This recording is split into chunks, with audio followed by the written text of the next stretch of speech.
Here is a depiction of Saint Josephine Bakhita. She was, well, I'll say more about her life in a moment here. To say a little bit more about her background, well, the one thing I do need to mention is that she's from Sudan, which is an African country. And so I want to back up and say a little bit more about the history of Christianity in Africa. Really, in a sense, we could trace the history of Christianity in Africa all the way back to the moment of Jesus's flight into Egypt during his infancy. In a sense, we could say that Christianity in Egypt or in Africa is as old as Jesus' own journey there. But in the Mediterranean basin, certainly in the 4th century, Christianity had a good presence, and we see it especially in the forms of Christian monasticism that arose in Egypt by the 4th century. This would be sort of an ancient Egyptian monastery, so to speak, or hermitage, perhaps more likely. There are a number of important early Christian saints that come from North Africa. We have Augustine of Hippo, who transferred, well, let's see, is Hippo in, no, anyway. Yeah, I think Hippo's in North Africa. Sorry, I'm blanking now. But he was from North Africa, at least. And this leads also to a variety of depictions of this saint. So here we have a relatively European portrayal, right, that you'll see.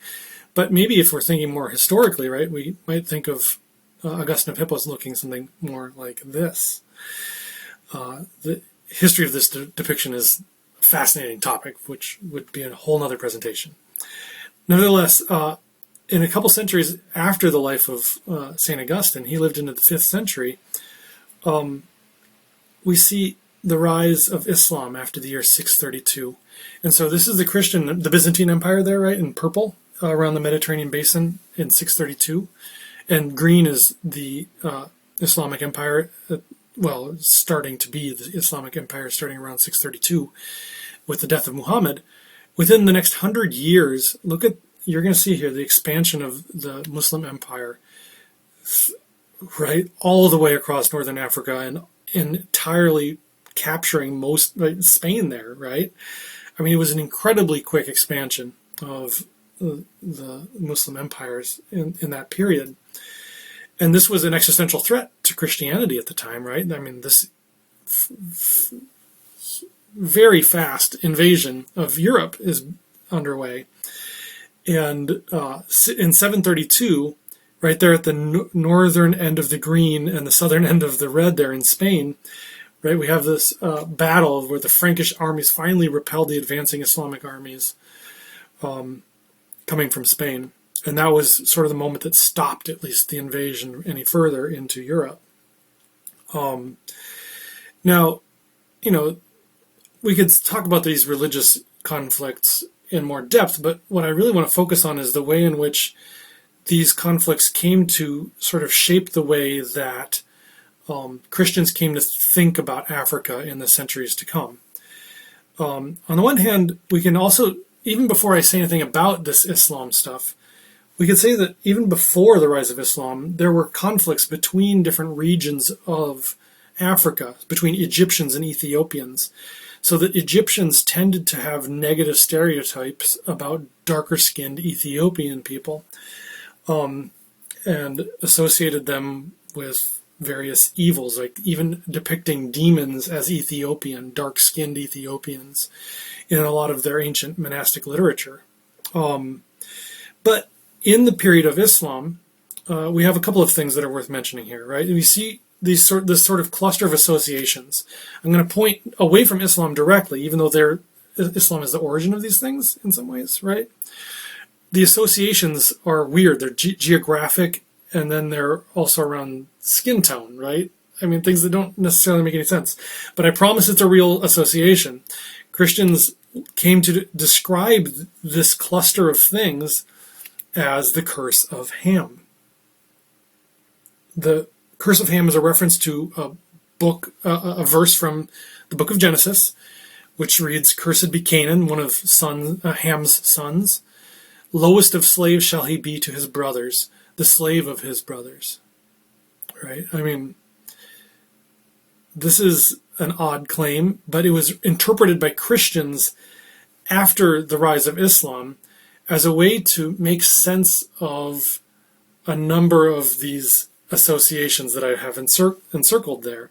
On the one hand, Canaan was then understood, even though the text doesn't say it, Canaan was understood to have had dark skin and to be the one then who was cursed because of it.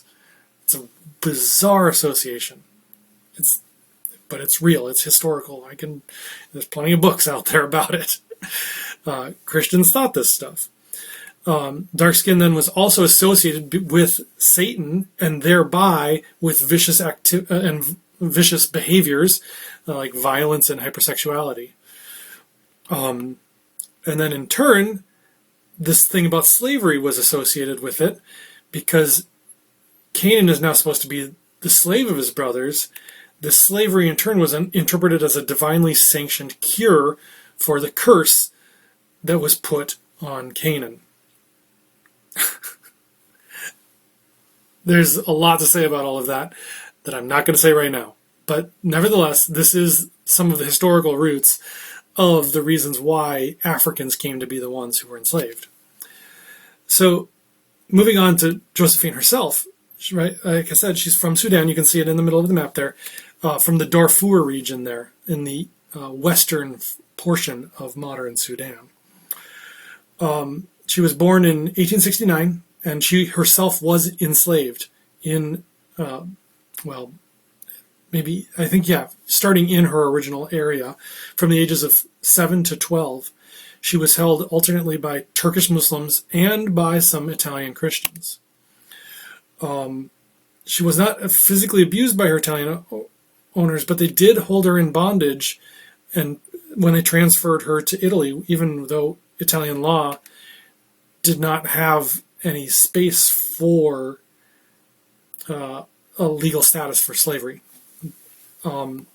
So she stayed with a group of sisters called the Canossian Sisters in 1888, and they introduced her to Christianity. She saw a crucifix, which was an instrument of torture, even in her own country, right? And she asked about the meaning of this man that they had hanging on an instrument of torture, and they said, well, he did that for you. And she was struck by this willingness of Christ to suffer on behalf of her and on behalf of her people, and felt a call to conversion. So when her owners attempted to try to force her to return to Sudan, she refused to go and set in motion a legal process that eventually led to her liberation. There's a lot to say there, but I'm going to have to keep moving for the moment. She remained with the Canossians and received the sacraments in 1890, and entered the novitiate with the Canossians. And took her vows in 1896. She often spoke of her experiences as a slave and of African society and African culture in order to prepare her fellow sisters for missionary activities in that area. She served in her community until her death in 1947, and again, part of her Marian devotion is found in her very last words, which were, Our Lady, Our Lady. She died on a Saturday, which was then understood as the Day of Mary. So, what can we draw from Josephine's life? Well, maybe I'll keep this one brief and simple. We all encounter obstacles to our faith. Josephine certainly encountered obstacles in her life, even at the hands of Christians. But just as she looked up to the cross and saw Christ as inspiration and strength, so we too can find inspiration and strength and guidance when we turn to look at Christ's sacrifice on our behalf. In the depiction of Josephine that our artist Aaron Wee has prepared, you'll see a couple of symbols. First is a medal around her neck. That's a depiction of Our Lady of Sorrows.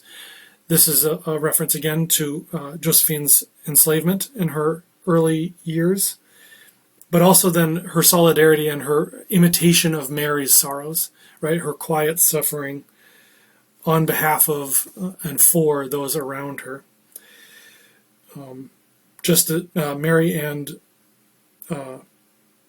Mary and Josephine together shared many unjust sufferings in their lives. The second then is a reference both to her spiritual and her physical liberation in her own lifetime, we see these shackles, right? That she undertook an effort to gain her legal freedom in Italy, but then in Christianity she also found her true spiritual freedom. There are some books about Josephine that you can go find, but I'm just going to point to one example for you here. That it's by Ignatius. That's a Catholic press, and I suspect that would be a good place to start in further sort of searching out of another one of our saints of the tradition.